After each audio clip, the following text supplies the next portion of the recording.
तो हो सके तो आसन लगा के बैठिए और ले लो। और बहुत सारे लोगों का माला का एक कन्फ्यूजन है कि कौन सी माला लेनी है, रुद्राक्ष की, तुलसी की, चांदी की, सोने की, मणि की। एक ही माला, भगवान को आपके रत्नों से कोई लेना देना नहीं है। माला सिर्फ काउंटिंग के लिए यूज होती है। माला पे मतलब ऐसा नहीं है कि उसमें भगवान है, सिर्फ और सिर्फ उसका रीजन काउंटिंग से।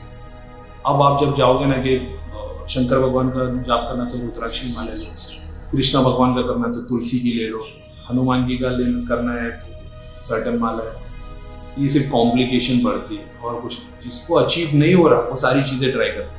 ये जो बेचारा 10-15 साल से ट्राई कर रहा है उसको कुछ भी नहीं हो रहा है, सारी चीज़ें ट्राई कर ले, कंप्लीट कभी नहीं होगा। जो ये सोच लेता ना कि ये ईश्वर है, ये मेरा करेगा, मेरे पास कुछ भी नहीं है, ना देने के लिए फूल है, ना अगरबत्ती है, ना मिठाई है, ना पानी है मेरे पास, तू मेरा ऐसे ही भला कर, वो ईश्वर ऐसे ही भला करने लगे। और कोई सोचता है कि ये सब करने से मैं, और ये भक्ति है एक तरीके से कि आप अपनी भक्ति कैसे करते हो। एक फकीर की भक्ति ऐसी हो गई कि अपनी सूखी रोटी में से थोड़ा सा टुकड़ा छोड़ के चिड़िया चूहे के लिए रख देता है, वो उसमें विश्वास रखता है। कोई करोड़पति या मतलब जो अफोर्ड कर सकता है, हजारों लाखों करोड़ों को भोग चढ़ा के मतलब लंगर लगाता है या मंदिर बनाता है, तो वो उसकी भक्ति। ये भक्ति है, ये भक्ति किसी की कैसे भी हो सकती है, उस पर अपन क्वेश्चन नहीं कर सकते। तो एक आसन लगा दो, ध्यान में बैठिए, 2 अगरबत्ती जला दो, बस। मैंने कभी बोल नहीं रखा, पानी नहीं रखा, मिठाई नहीं रखा, मैं 2 अगरबत्ती, वो भी मैं इसके लिए लगाता तो क्योंकि मेरे को उसकी खुशबू पसंद है, बस। और वो रूम में एक एनवायरनमेंट बनाता, खुशबू में इंसान बैठा रहता है। चेहरे पे हमेशा स्माइल रखना ध्यान के वक्त, यूँ नहीं होना चाहिए।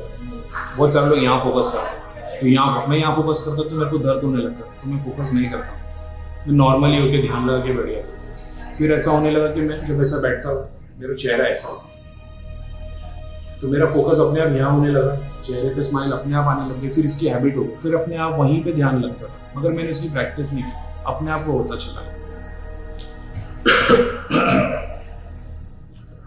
हाँ, भगवान वो कांस्टेंट चीज़ें पसंद है, तो वो उस हिसाब से एक टाइम होना चाहिए आपका। जैसे ऐसा नहीं कि 12 बजे का टाइम है तो 12:15 हो गए, मिस हो गया। आप एक हिसाब बना लो कि आप सुबह में मॉर्निंग 8 to 10 में बैठोगे मेडिटेशन कर, या शाम में 6 से 8 के बीच में बैठोगे, तो 6:30 बैठे, 7 बजे 8 बजे कुछ फर्क नहीं पड़ता। मेरा टाइम बैठता था 2 से 4 के बीच में, फिर कभी 4 से 6 के बीच में, तो कभी 6 से 8 के बीच में बैठने लगता, तो मैं कुछ भी कर दूँगा। मैं पता है मैं वही नाचती। तो एक टाइम ड्यूरेशन डिसाइड कर लो, और ये डिसाइड कर लो कि आप नंबर से जाप करोगे या टाइमिंग से। बहुत सारे लोग ये डिसाइड कर लेते हैं कि हम 2000 मंत्र पढ़ेंगे, तो वो 2000 मंत्र पढ़ना शुरू कर देते। बहुत सारे लोग ये जो टाइम ड्यूरेशन रख देते कि भाई मैं 2 घंटा जाप करूंगा, तो 2 घंटे का टाइमर लगा के आँख बंद करके बैठ जाते। अब कुछ भी हो जाए, कॉल आ जाए, कुछ भी हो जाए, कुछ भी हो जाए, वो आँख बंद करके बैठे ही रहते। तो मैं भी वही करता था। मेरा टाइमर एक सेट था कि मैं 2 घंटे तक बैठूंगा। साथ में मैं काउंटिंग भी, मैंने माला लेके हाथ में बैठ जाता था, जो काउंटिंग के लिए मैं यूज़ करता था। और मैं सूर्य इखलास ही पढ़ता था, जैसे मैंने बताया। और जो भी आपका मंत्र आपने डिसाइड कर लिया, मैंने कहीं पे पढ़ लिया था कि इसको 1000 बार पढ़ना चाहिए, तो फिर मैंने मतलब सोच लिया था चलो इसको 1000 बार पढ़ूँ।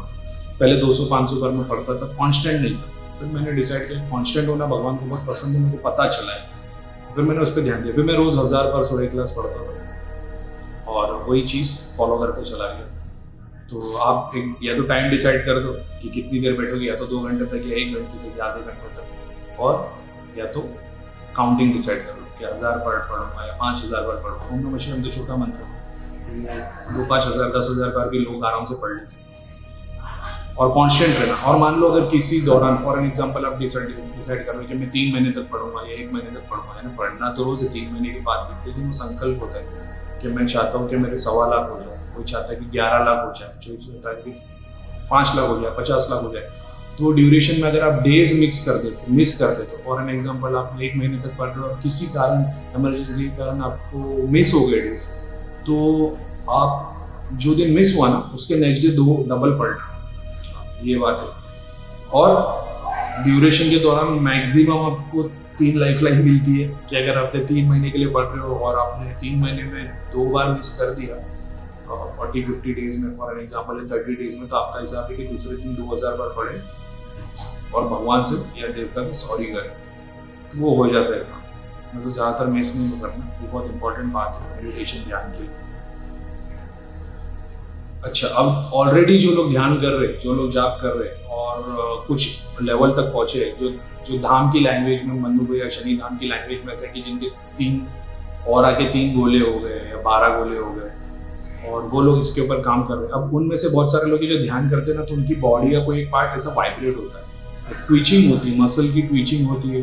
अब आँख पे होती है, गाल पे होती है, नेक के पास होती है, हैंड, लेग्स, फिंगर ट्विचिंग होती है। तो वो लोग को लगता है नेगेटिविटी, एक्चुअल में नेगेटिविटी नहीं है, सुई चुभने का एहसास होता है। सुई चुभने का एहसास तब होता है जब बॉडी से नेगेटिविटी निकलती है। तो पैर में होता है, सोई, फुट के पास। तो बहुत सारे लोग डर जाते हैं कि भूत प्रेत की वजह से। भूत प्रेत की वजह से ट्विचिंग नहीं होती है। आप जब उपनिषद पढ़ोगे ना, जिसमें कुंडलिनी के बारे में बताया गया है, कुंडलिनी जागृत होने से पहले प्राण वायु, प्राण शक्ति पूरी बॉडी में घूमती है। अब वो बॉडी की जिस हिस्से से घूमती है, वहाँ पे जब ब्लॉकेज आते हैं, तो वो ब्लॉकेज को खोलने के लिए, तो वो जब ब्लॉकेज खुलता है तो आपको वहाँ पे वाइब्रेशन फील होती है। तो बहुत सारे लोग हैं जिनकी बॉडी में ट्विचिंग होती है, तो आप घबराए मत, क्योंकि ट्विचिंग होती है इस वजह से कि प्राण वायु कुंडलिनी के आने का रास्ता खोल रही होगी। तो आगे जाके वो मतलब कुंडलिनी आपकी खुल जाएगी, सब चले ऊपर, उसके लिए वो होता है। तो फिर डरने की कोई बात नहीं। पेन होता है बॉडी में कहीं पे, और वाइब्रेशन, बॉडी ट्विचिंग, तो वही है। अगर कहीं हिस्से पे पेन होता है तो आप उस पर ध्यान दीजिए, थोड़ा मूवमेंट, एक्सरसाइज, रिलैक्सेशन कर लीजिए, वार्म अप कर लीजिए, फिर ध्यान करने के लिए बैठे। क्योंकि बहुत सारे लोगों को नेक में पेन होता है, बहुत सारे को कमर में दर्द होती है, बहुत सारे लोग ऐसे जो रेस्ट लेके नहीं बैठते पीछे। मैं तो रेस्ट लेके बैठता हूँ, मैं नहीं बैठ सकता बगैर आसन ऐसे, मेरे को हैबिट नहीं है, तो मैं टेका लेके तकिया लगा के बैठता हूँ पीछे पीछे। अच्छा, किसी को ऐसा होता है कि जब वो ध्यान में बैठते हैं ना, तो वो ऐसे ऐसे होने लग जाते हैं, या ऐसे ऐसे होने लग जाते हैं, आगे पीछे या राइट लेफ्ट, या किसी की बॉडी सर्कुलर मोशन में ऐसे ऐसे हिलना शुरू हो जाएगा। तो अब इसके 2 चीज़ें, एक जिसको प्रेत बाधा है या किसी के पास कोई सिद्धि है, सेम चीज़ होती है।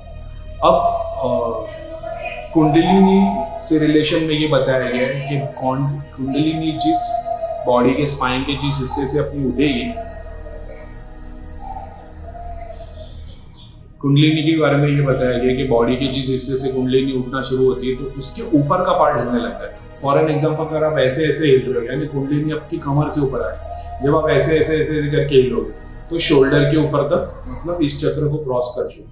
अगर आप यूं ऐसे ऐसे करते हो भाई, मतलब आपके थ्रोट चक्र के ऊपर कुंडलिनी उठने वाली, और जिसके यहाँ तक पहुंच गई वो सिर्फ ऐसे करते हैं बस। तो इससे आपको ये भी पता चल जाता है कुंडलिनी कहाँ पे, और उसको मोमेंटम को ना ही आपको फॉलो करना है, ना ही उसको रोकना है।